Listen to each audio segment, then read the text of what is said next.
'Twas the night before Christmas, when all through the house not a creature was stirring, not even a mouse. Stockings were hung by the chimney with care in hopes that St. Nicholas soon would be there. The children were nestled all snug in their beds, while visions of sugar plums danced in their heads. And Mamma in her kerchief and I in my cap had just settled down for a long winter's nap. When out on the lawn there arose such a clatter, I sprang from my bed to see what was the matter. Away to the window I flew like a flash, tore open the shutters, threw up the sash. The moon on the breast of the new fallen snow gave a luster of midday to objects below, when what to my wandering eyes should appear but a miniature sleigh and 8 tiny reindeer.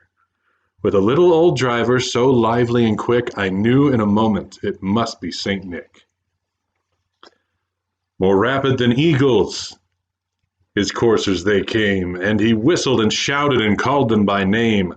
Now Dasher, now Dancer, now Prancer and Vixen, on Comet, on Cupid, on Donder and Blitzen. To the top of the porch, to the top of the wall, now dash away, dash away, dash away all.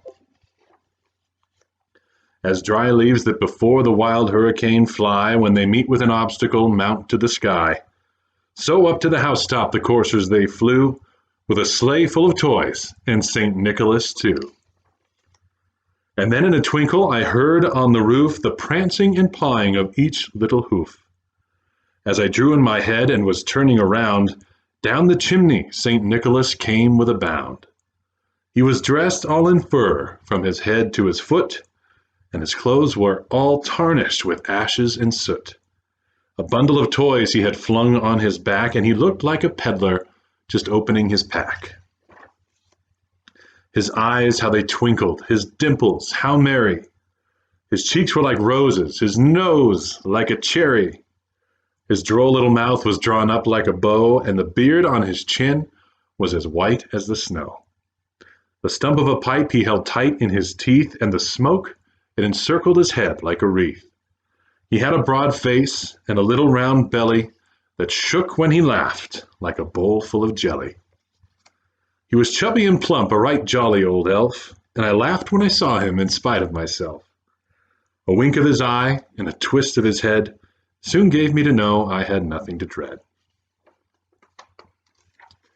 He spoke not a word, but went straight to his work and filled all the stockings, then turned with a jerk, and laying his finger aside of his nose, and giving a nod, up the chimney he rose.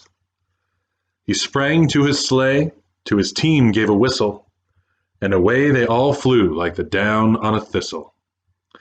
But I heard him exclaim, as he drove out of sight, "Happy Christmas to all, and to all a good night."